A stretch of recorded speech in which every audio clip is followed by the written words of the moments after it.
welcome back to another episode of Broken But Better podcast. I'm your lovely host, Mariah, and I'm super excited that you're here. If this is your first time tuning in, welcome to the family. If you are a returning subscriber or viewer, thank you so much for holding your girl down. Today's episode, I want to talk about being single and saved. So let's jump right into today's episode. Being single and saved, it has its ups and downs. And I think depending on where you are in life, it may vary. I think for me personally, being single had never really been bolded out for me. Like, man, Mariah, you're single. And I'm going to give you a little bit backstory of my dating history. So a lot of you may know, if you don't, I was in a long-term relationship, like a long relationship that I knew God clearly told me that I needed to get out of. And at some point in my life, I did ask God to get me out of that relationship. And it didn't happen the way I wanted to, in the sense of I didn't know how to deny my flesh. But I remember this one time in particular, God was like, you have to get out of this relationship. And it was a hard decision because at this point, I'm probably like 26, I believe, at the time. And that was my first ever heartbreak. And baby, I was toe up. I was toe up because I was like, God, what do I do with all these emotions that I've never dealt with?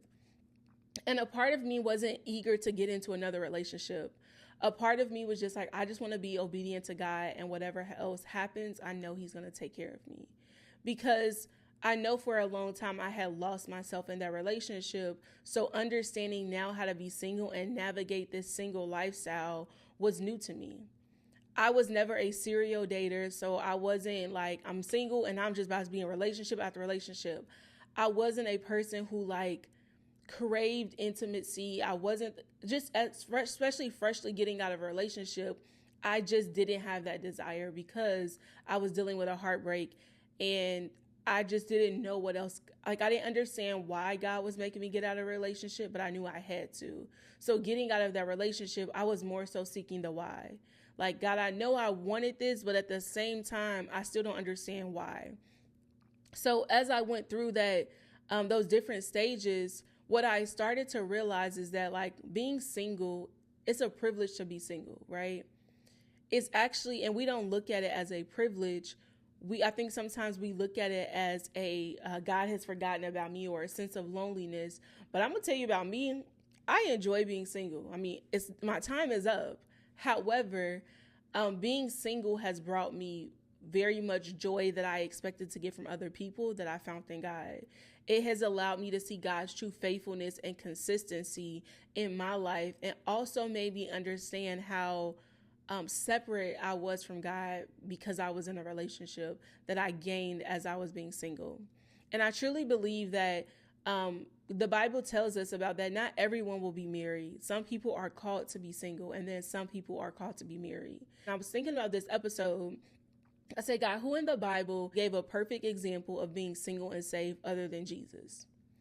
And I thought about Paul. Paul was a perfect example to me of being single and saved, because Paul at one point lived a worldly life, right? Paul was known for killing Christians, and then what's crazy is God delivered him, and then he became a devoted Christian. And if we look at that in the natural world today, if we look at that as in our flesh today, Paul had that umph about him. It was like he was a little hood, or he was a lot of hood, and then he got saved. And I think that sometimes we want that, and that may not be everybody's story. But I know for me, it's like, man, God, I be wanting him to have a little And God be like, nah, I'm going to give you this man who a regular dude who ain't got that street life, whatever that may be. But I'm saying that to say that I know Paul had women after him. Now, we don't read it in text because we don't get to see Paul's full life before he was chosen by God. But even him being chosen by God, I'm sure women were throwing themselves at him. I'm sure Paul was that guy. Paul was that dude. And I'm sure women was like, this is a perfect man to marry. His testimony and his desire to love God makes me understand that he's going to love me. But I look at Paul and I see a lot of times in text, Paul denied his flesh. Paul didn't do what was appeasing to his flesh. To hear Paul's story and to read Paul's story of him being in bondage to God, to being a bondservant, to being in prison, and still being able to say, I'm content into whatever situation, Paul was a good example of he killed his flesh in order enough to please God. And I think being single and saved it's all about killing your flesh. I think for me, when I came to terms, I was like, okay, I'm ready to be in a relationship. I was more so saying, God, how do I prepare myself to be a wife? But what I wasn't truly identifying is in this singleness that God is giving me, who am I? In this singleness that God is giving me, how do I become married to God and not focus on a person? How do I become a devoted Christian and not focus on working to be something else or to be better for someone else, when in this singleness, God has given me the advantage to be great for Him? Being single and saved is a lifestyle of understanding you can't do what everyone else is doing. You cannot say, I'm going to date all these people and then be promiscuous at the same time. Like, there's the ability to deny your flesh in being single and saved. Like I mentioned, I'm not a serial dater. Like, I'm not a girl who needs a roster. I'm just not good at it. It just don't suit me. I'm going to leave you on red. I'm going to forget that you were in the DM. I'm going to forget to respond back to you because it's just overwhelming, right? But for some people, they can date multiple people and still be like, I'm on the straight and narrow with God. But for me, it's like when you start to understand who you are and temptation tries to arise, you have to understand where your level of single and saved lies with God. Because I believe God gives us instructions on how to live a life that brings Him glory. How to live a life that stewards over what we already have and not always reaching to what's next. Because I do believe that God has called me to be married, right? But until that marriage comes, my singleness is just as important as if I was married. To be honest, if not more important, because God has given me the ability to be devoted to Him and not have to think about other people. I think being single and saved is me going on a date with someone, but I'm setting boundaries that does not put me in compromising situations.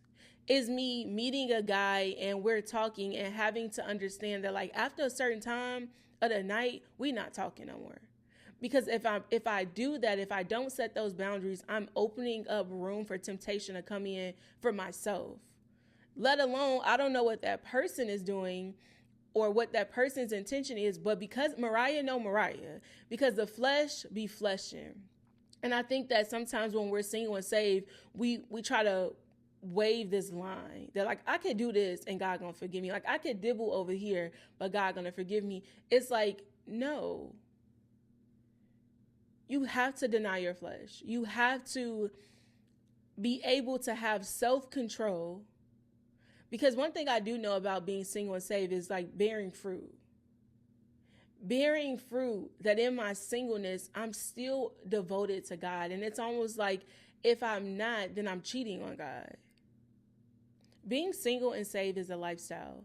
I always kind of have in the back of my mind, if I go to a married couple and I'm like, hey, I want to see that God is in the midst of your relationship, I also take that same information and say, I want people to see God in the midst of my singleness.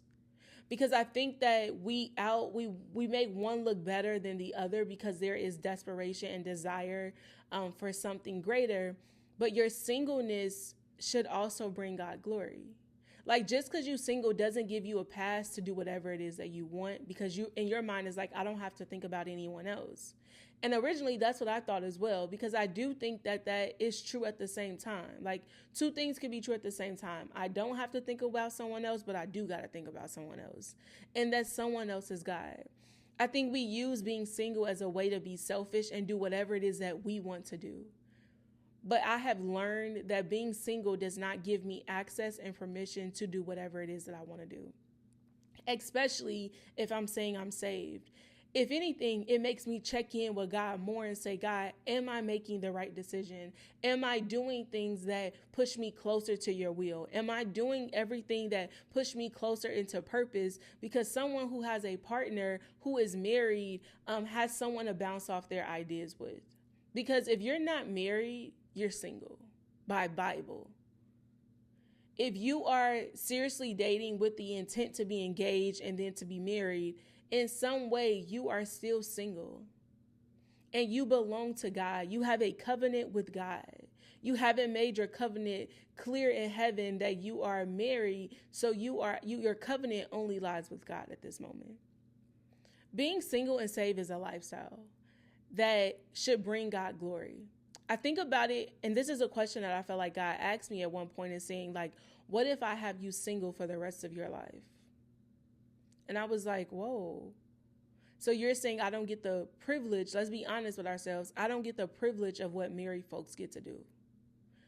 I can't be out here thotting and bopping, dropping like it's hot. My flesh gets no pleasure. Like, think about it.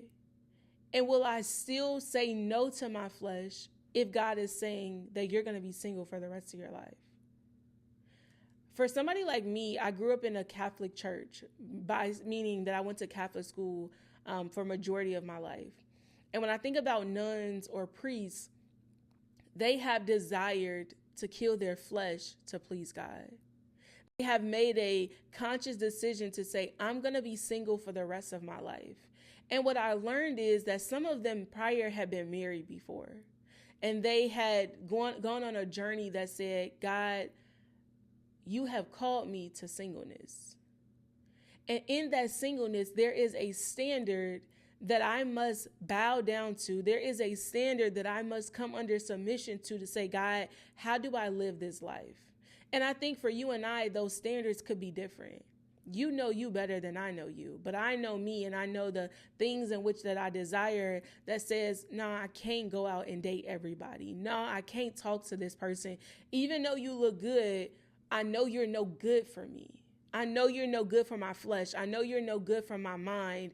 And then just also of like having some level of poise about you, having some level of respect to say it's not all just about dating. Like being single is not just all about dating. One thing that God did tell me is, as well as that, in that if I have you single, because I think God does this to me a lot, like he gives me this or that type of mindset sometimes, or this if mindset to say, what if I never give you the marriage? Will you still serve me? Will you still respect me in your singleness? Will your behavior and your character still exude the life in which I have called you to live? Will you still honor me with your body and not give it away? Will you still honor me with your money and not give it away? Will you still honor me with your heart and not give it away? Like, will you still honor me with your mind and not give it away? Because technically, I created you. Like, and technically, you're indebted to me. Technically, you're a bond servant to me. I may have not made you to be married. And I think about in the Bible, how many times we have skipped over that not everyone was married in the Bible. How many times have I skipped over that I may desire marriage, but I haven't done the work in myself to just be in relationship with God because there's a desperation and a hunger to meet someone. And it made me go back to say, God told me, I remember it clear as day, as like, you're not steward over your singleness. You're not stewarding over your singleness because you have a desire to be married, that you're overlooking that in this singleness, there's greatness. Like in this singleness, there's holiness. That in this singleness, I'm doing something that I can't do if you're married. I can't do even if you're in relationship with someone, because even if I'm dating someone seriously, there's still some things that I can't do because your attention is elsewhere, that I can only do when you are by yourself, when you have made a declaration to say, there is no roster. God, I'm only seeking you. Because in some parts of my life, in my singleness, it has been a seek to date and dating to be married. But then there's also has been a seek to say, it's just me and you, God. There is no one else that has my attention right now. And I've looked at that and said, I haven't stewarded over my singleness in the best way possible. God, how can I do this? It's almost like you haven't managed what you have now. God told me, like, you're not managing what I'm giving you now because you're so hungry and desperate for something else, as if this is not enough. As if me giving you this ability in this season to do what it is that I've called you to do with the ability to be selfish and not think about other people, but also with you having the ability to deny your flesh and be selfless towards me. that the thing that I kept saying that, like, for example, I will always say like, oh, when I get married, I'm going to do this, this, and this. Oh, when I get married, I'm going to travel to these places. When I get married, I'm going to buy this property. When I get married, me and my husband going to do this. And God had to say, you're not stewarding over your singleness well, because I'm giving you the ability to do that single. You don't value the time and the ability and the dreams and the visions that I'm giving you now, because you only can think of that with a person as if like you're not good enough just by yourself. And I think society has put a pressure on us that we're not good by ourselves. The Bible does tell us two are better than one, but it also tells us in 1 Corinthians that as a single person, you have the time to devote yourself to God more than a married person does, because a married person has to divide their time up. One of my good friends has always told us, like, some of our single friends, to be like, y'all, be careful what you asking for. Not in a sense of like marriage is terrible, but now you're juggling. I'm juggling God, and then I'm juggling my marriage. I'm juggling kids. I'm juggling his family. I'm juggling my family, that I'm spread so thin. And then I'm begging God for grace and the capacity to do it all, which he will give. But if I was single, I would have done things a little bit different. I would have valued my alone time with God more now that it's only a simple second that I got to hide in the bathroom and hide from my kids just so I can get a prayer in to God. That my prayer time looks different of me now praying in the grocery store, figuring out what I'm going to cook for my husband, versus saying you had all that time in the world when you were single to do that very thing. That God said, you're praying for me to be able to let you do that when you're married, but I'm giving you that time to do it now. I'm giving you the time to go travel, do solo vacations, hang out with your girlfriends, buy property, invest in things, save this amount of money. Like, one thing I can say that God has been good to me in my singleness is God has been faithful. Like, I have seen God do things that most married couples have not been able to do. I have seen God do things through me that most married couples are not able to do. But because I had my gaze fixed on an end goal, which is okay and sometimes, but I can't skip over this to get to that. So while I'm here, I must treat this as just as important as when that comes.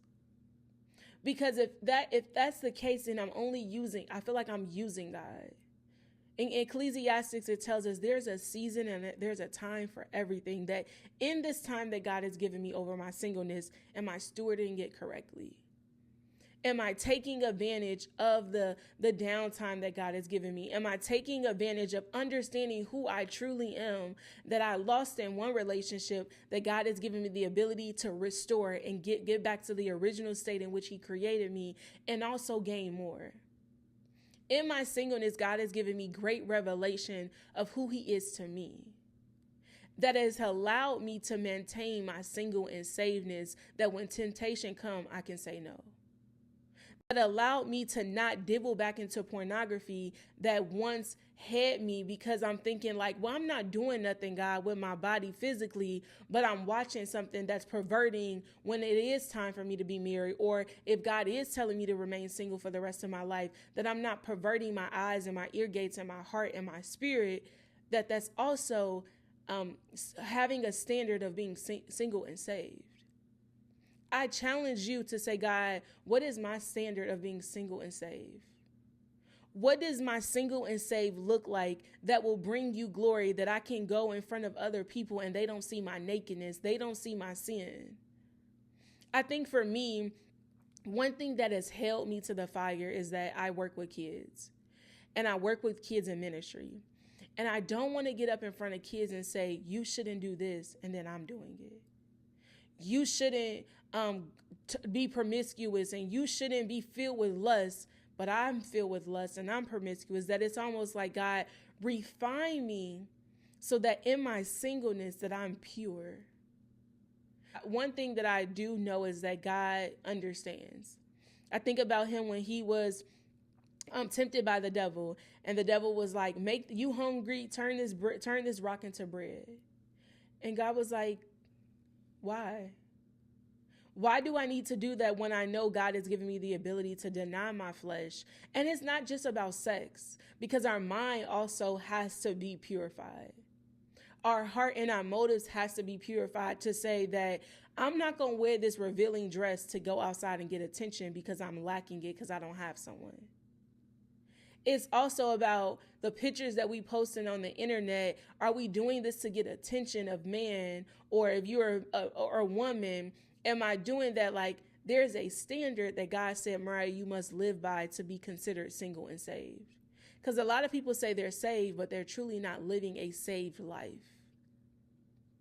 A lot of people say they're single, but truly not living a single life. You out here leading men and women along as if that they have a promising chance of a future with you. Because if there's standards to be married to say like, oh, I identify as married based off how I act, I should also identify as being single based off how I act, same way I should as being saved. That me stewarding over my singleness is important to God. It's almost as if it like, for me personally, now I look at it as it's like, I want this time all to myself. Because one thing about me, like I mentioned, I do enjoy being single. I have learned so much about myself. I've learned what I like and what I don't like. I've learned my weaknesses and I learned my strengths. I've learned what blows a fuse in me that caused me to be angry at the drop of a hat. I've learned how I could be a people pleaser that can interrupt or interfere with me being in a relationship when the time comes. Like, I've understood my purpose in God. I'm a firm believer that people should not seek to be married or in a relationship until they truly have understood their purpose. That's just an opinion of mine. Some people may feel like you can't find your purpose in marriage. And I've seen people who have become married and God has sent them their person to push them closer to him. But for me, I'm so grateful that in my singleness, God has revealed purpose to who I am. Because when I was in a relationship, I had downplayed who I truly was. I even downplayed my relationship with God. When I was in a relationship, I denied God instead of denying my flesh. Because it was easier for me to be down with everybody. It was easier for me not to offend anybody because of my relationship with God. That God had to pull me out of that relationship. I see now why, to expose me to who he truly is and to expose me to purpose. That now I can look at my single season and say, God, you have been good to me. I can look at my single season and realize, Mariah, you have transformed, you have matured, that there's so much sacredness in your singleness. There's so much purpose in your singleness that we can't jump past this. And also for those people who God has called to be single, how do you continue to live a life of singleness and still understand that there's joy? And still understand that there's peace, and still understand that there's no comparison, that when I look at this married couple, they have it better than me, and understanding that God is with you through it all. I think that I've come to the point that like a little bit of singleness has become lonely. Especially as the pressures of the world kind of get heavy, it's almost like, God, I want to share this with someone. I want to, in a sense, have a sounding board and feel as if like I'm being heard and being seen. And every time I felt like that, God has given me reassurance that I'm not alone. I can go back throughout this week alone, and I have had moments of feeling lonely and doubt. And in that same day, God has given me reassurance that I'm not alone. The scripture that keeps coming to me is when God says, be strong and courageous, for I am with you. And as I went through the day and I went through my word, I kept saying the word, I am with you, I am with you, I am with you. That I think the enemy will sometimes seep into your singleness and make you feel like you're out here by yourself. Whether you are single for the rest of your life or you are married for the rest of your life, God is still with you. And I want to encourage people who have a desire to be married. I think for me, I thought being married would fix a lot of issues. That in my singleness, there were seasons of my life that I was completely okay with being single. I was loving it. There were spurts in my life where I'm desiring to be married because life feels lonely. And I was expecting God to give me a person to fix all those problems. 2 things that I learned. 1, I don't think God is enough. 2 is, how dare I think that this person can fix me? How dare I put this burden on people to be enough for me when I can't even be enough for myself. That God put me back into a mindset of like, whoa, whoa, whoa, you have not understood this concept of being single. You haven't understood this concept of who I am in your life, that I am your provider, that I am closer than a brother, that I am faithful and consistent to you, that I will never disappoint you. Because if you go into a relationship with that mindset that this person is this be all for you, they will disappoint you every time. And you will then look at me and say, God, why did you give me this person? I thought that I was working to be a better person for that person. I thought that in my singleness, I should be saying my mindset should be a wife and my mindset should be all of these things for this person. And I felt as if I was cheating on God, and God was saying, you're doing all of this for a person, but have you done this for me? Have you decided to be better for me? Or are you only praying to say, God, make me into a wife? And I believe that both of these can be true at the same time. But when you have an understanding in your mind that I am working to please God and not man, everything else will fall into place. When I'm working for my character to be better to please God and not just man, once I've mastered that my character to please God, everything else will fall into place. That it is by nature that I show up as a wife to my husband, because I have submitted to God. The fruit of the Spirit is evident in me because I have built a relationship with God, that it becomes easier to do it for everyone else. Because if I don't know how to be selfless and deny my flesh for God, I can't do that for the man that I want to marry. And a couple of things that have changed in my mind to say, oh, God is preparing me to be a wife. One thing that I would say is that at one point it was more so God's like, stop thinking about marriage. Stop thinking about it. And I was like, well, God, why will you give me a desire if you want me to stop thinking about it? It's because I had idolized my work ethic to be married. I had idolized becoming a better person to be married. I hadn't truly understand that, like, what if, Mariah, you're just becoming a better person for you? What if you're just becoming a better person to be whole? That it had made me truly value this single life. It truly made me value understanding that I'm enough just as I am, with or without a person. That I had put so much emphasis in being married that I didn't realize the importance of being single. The importance of being single and saved, that it also, my actions represent God. That I could testify and say, yes, I didn't have a partner, but God made a way. That yes, I didn't have a partner, but God was still faithful. Being single and saved has been the safest place that I felt in a long time. That it has now made it actually my desire to be married. I've understood the importance of picking a partner.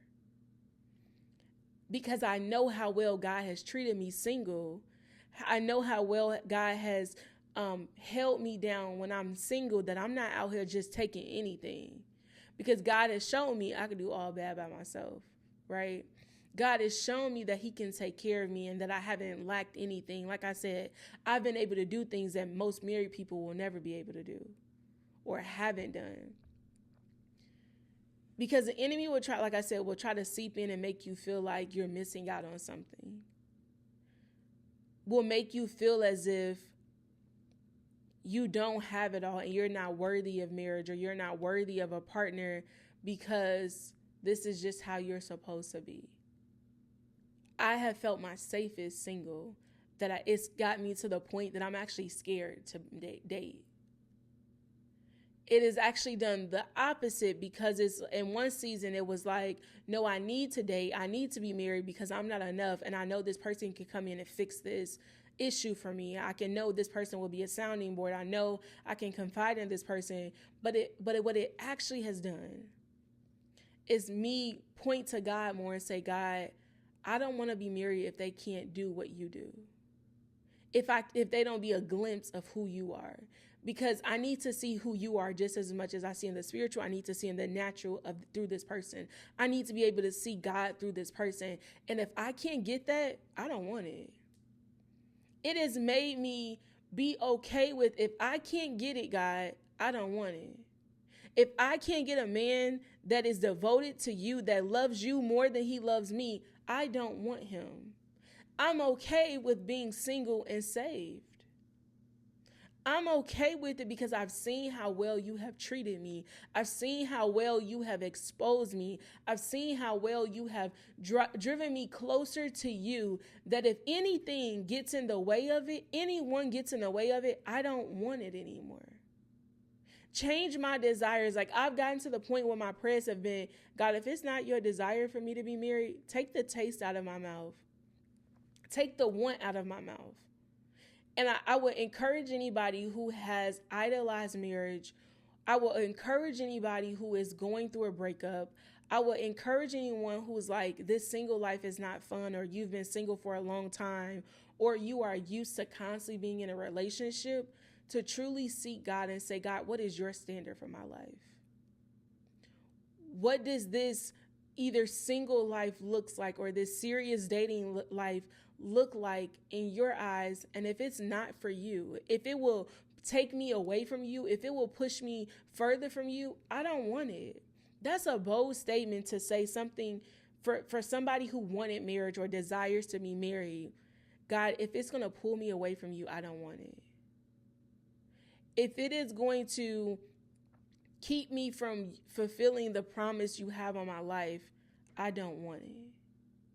When you get to that point of being single and saved and saying, God, if this is what you want for me for the rest of my life, I trust that I will never feel lonely a day in my life.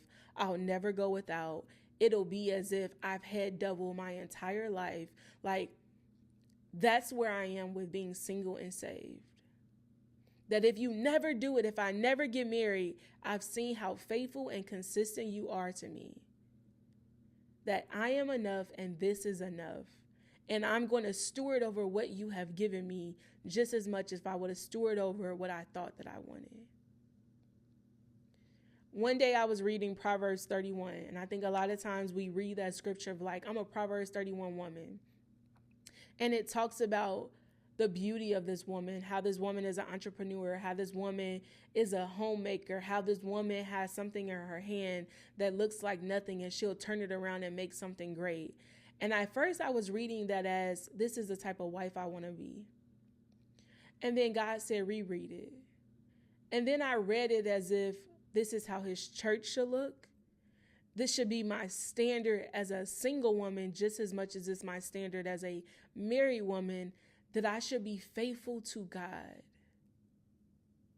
That I should be just as faithful as I want to be to my husband, that when he gives me something that I can go and make it greater, that I need to have that same mentality that when God gives me something, I need to make it just as great. That when God shows me favor, it's not just showing favor to me, but showing favor to his people through me.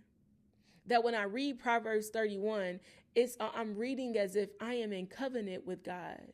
I am married to God. I am his bondservant. It tells us to take care of his bride until he returns. Like, I am in relationship. I am in covenant with God, that as I'm reading this to be a wife, I should be reading this as being married to Christ. I should be reading this as like, oh God, I want to be this person for you as well. I want to take care of your house. I want to take care of the people that you put into my life, that things that you bring unto me. I want to take care of those things as if I belong to you, as if we are in covenant. That my singleness has made me value my relationship with God because I have the ability to not have distractions. That we should really look at our singleness as a privilege and an honor, that God is giving us time to be closer to him, time to be better people to other people. Like, God has, in my singleness, people say a lot of times that marriage is a mirror of who you are. I'm grateful that God has held up the mirror of who I am, that I am aware of the things that I'm good at, that I'm not so good at. the things that I like about me and the things that I don't like about me. Like, I don't need to be married for somebody to tell me, like, you get on my nerves. Baby, I get on my own nerves sometimes. My attitude get on my own nerves sometimes. I think there's beauty in knowing that when I get married, like, God, there's more that you want to show me about me. I think that's a beautiful thing. But I don't need to wait till I get there to say that there's more. In my singleness, that I can say there's still more. There's still more in me as a single woman. There's still more in me as a child of God. Like, I hate that we put these labels, that our number one label should be, I should be a child of God. My number one standard that I live by as a single person, that I'll live by when I'm a mom, when I'm a wife, when I'm whatever it is that God has for me, is seek the kingdom of God first, and everything else will be added unto you. Like, that is my number one responsibility, to seek God. No matter what state I'm in, it should be to seek him. No matter what title I gain, it should be to seek him. And I think when we focus on that and understand that there's safety in singleness, there is protection in singleness, there is honor in singleness, there is laughter in singleness, there is abundance in singleness. I'm grateful that God has allowed me to become whole before he even plants me in a relationship, to expect that person to make me whole. I'm grateful that God has given me this time of singleness, that a part of me wants to hold on to it just a little bit longer. Not a lot of it, God, but just a little bit longer. Because I have found me in me. I have found what God loves about me the most. That I didn't need a person to tell me that. I didn't look for a person to say, you know, I really love this about you. God allowed me to love me and see me for who he has called me to be. And that's priceless. That I think about when I was a little kid, the world didn't give it and the world couldn't take it away. No one can take away who God has shown me I am. Because I have been drawn near to him in this singleness that has shown me God really loves me. God really don't play about me. And I think about when I have friends that are married, to say, like, when you get married, it's going to be hard to get that time with God. That it's like, I value that the alone time that I can have with God, that the time that I can take my time and truly be in relationship with God, and truly divide the word, and truly just sit in his presence and dwell in him and take my time. I don't have to get up running and be like, well, husband, what we doing today? Let's take the time and do this. Like, I don't necessarily have to think about another person and God. I don't have to say God and my husband. It's like, no, God, what do you want me to do? And not overthink, like, man, what is my husband going to say about this? Or how is this going to affect him? And like, God has given me the ability to overcome a lot of things in my singleness, and has allowed me to be a great representative of his kingdom through my singleness. Like, God has kept me, because I have been in some things that I shouldn't have been in. I have probably talked to some guys that I wanted to talk to, and God didn't allow me to talk to him. And baby, I am thankful, because when I see some of them men, I be like, oh, you saved me. Because I was able to deny my flesh and live a standard that, what's crazy is, by me living a standard, now I realize only a certain type of guys come to me. There's a certain caliber, because of the standard that I have set, that I'm not repeating the same cycle and I'm getting the same relationship just disguising another person, because God has given me a standard that I must live by. My choices aren't the same. I'm not indulging in the same environments that will bring out the old version of Mariah. I'm not indulging in the same conversations that will lead to things that I can't get myself out of. I'm not leading guys along because I want attention. Because we have to be careful when we single and save, that we don't allow the enemy to come in when we're feeling lonely, or when we feel like we need attention, or because we want that. Like, by nature, by our flesh, we want that confirmation from a man or a woman. We want that, you look good today, baby. We want that flirting. Like, And I know for me, I am a giddy girl. Like when I like somebody, and I be like, I hate that about me, right? But I also have learned that God has allowed me to have a standard to be like, oh, I see where this is going. It's either we gonna cut this off or we need to have a serious conversation. Like, what's your intentions? Because I'm not here to be in relationship after relationship. I'm not here to be playing and saying we in this 5-year relationship. Like, no, baby, what do you want next for your life? Is it marriage? If it's not, baby, we not just out here playing. And also being single and saved has made me think about not every guy that I have or every guy that comes into my life is meant to think about in an intimate way. Like we have to stop perverting relationships with just male and female. God could have sent this person in my life to be a genuine friend. God could have sent this person in my life to genuinely intercede for them, and that's it. That's all. God may have sent this person to be a business partner in my life, but I don't need to just cut off every guy and be like, oh, you want me.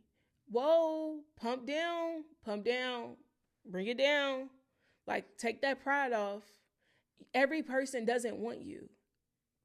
And I think that when we have to check our heart and our desires of like, no, what are you really after? What are you really after? Like, what is it that you think you want that makes you think everybody wants you? It really has made me have a different perspective that like I could be friends with guys and that's completely what it is. But it also comes with me taking ownership and setting those boundaries of what single and saved looks like. Am I leading these guys on and entertaining flirtatious conversation? Have I opened up a door that makes them drawn to me in a way that I haven't presented myself? Because I think we as women have to take a lot of responsibility because we have a lot of power to be like, oh, I know what I did. Girl, you know what you did. You know what you did. I see you. I see you. And we have to make that conscious effort to say, hey, I know what my flesh wants, but it's not good for me. The Bible tells us there's no good thing in our flesh. It tells us to resist the devil and he shall flee. I have to resist him by making or going to God and say, what is the standard for me in my singleness? And everybody's standard looks different. You know what your relationship status looks like. You know how your idea of relationships was formed. And a lot of that was formed in childhood of how you seen your mom and your dad interact or how you seen how men or women came in and out of your life. Like, and also how culture has changed our perspective of relationships. How culture has made it that these men need to trick out on us. That's another thing about being single and saved is like culture has made it where we as the women need to be tricked on. Like if he not buying me nothing, he don't love me, or like reintroduce what that looks like. Why are you using men for money? Like, why are you using these men for monetary gain? Like, you prostituting yourself. Like, that's what that is. Let's call it what it is. And I think that like, I don't need to go get a free meal. I don't need to go on a date with everybody to get a free meal. Like, God has told me, like, I could do that for you on your own. Because how you represent me as a kingdom kid, like you could be on a solo date and people will be like, oh, I'll take care of your bill. Not even knowing me, not even wanting anything from me because of who I'm representing. You have a reputation when you go out of who you serve. Culture has made us believe we can be single and do everything we want and then come back to God. There is a standard. Culture has told us I could be out here thotting and bopping and then God gonna settle me down with the right person. Like, please, can we stop with that mentality? What if God, it could be, and I think we don't talk about this enough. What if God said you may be single for the rest of your life, right? And in your singleness, you still have to deny your flesh. You don't get to do what everybody else does. You don't get the privilege of what a married person does. And it's not a punishment. It's just a life that God has called you to live. And how are you going to live that? Because even though I'm waiting for marriage, I'm still single and I still must live a life that God has called me according to the standard of God that represents him in the way that I'm a devoted Christian. Be about your Father's business, that you are living a life that is pleasing to Him in your singleness. Be single and saved. Baby, I can't do everything. I can't go everywhere. No, I ain't got to check in with my man, but I just can't do it. I just can't do it because it's not pleasing to God. When we get over pleasing men and no longer fearing men, the faces of men, our obedience to God will be much quicker.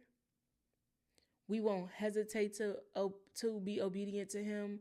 We won't hesitate to say no to our flesh because we no longer fear what other people think about us. We no longer have a desire to please ourselves. I really think this would be a 2-part episode. I'm going to talk to my father about it and see what he say.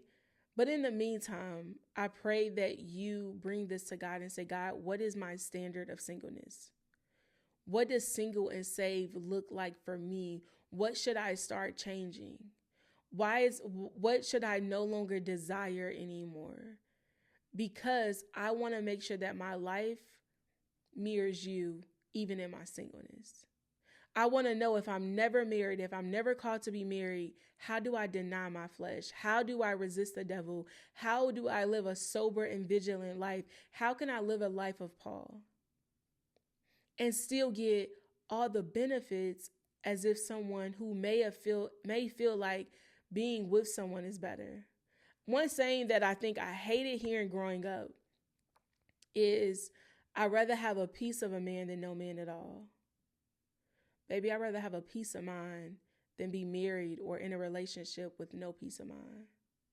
I'd rather have everlasting joy than to think that I'm having joy only if I get into a relationship.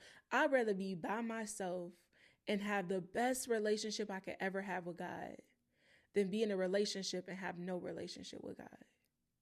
It's not worth it. So in your singleness, don't allow the enemy to make you feel like you're missing out on something. But if anything, in your singleness, and say, God, how can I please you? How can I be saved and receive the abundance of life? God said, I come that you may have life and life more abundantly. Being single is not a punishment. Being single and saved is not a punishment. It is a privilege. It is an honor to be kept by the greatest keeper of all. It is a privilege to be kept by someone who will never disappoint you. It is a privilege to be loved by someone that will love you with no conditions in return.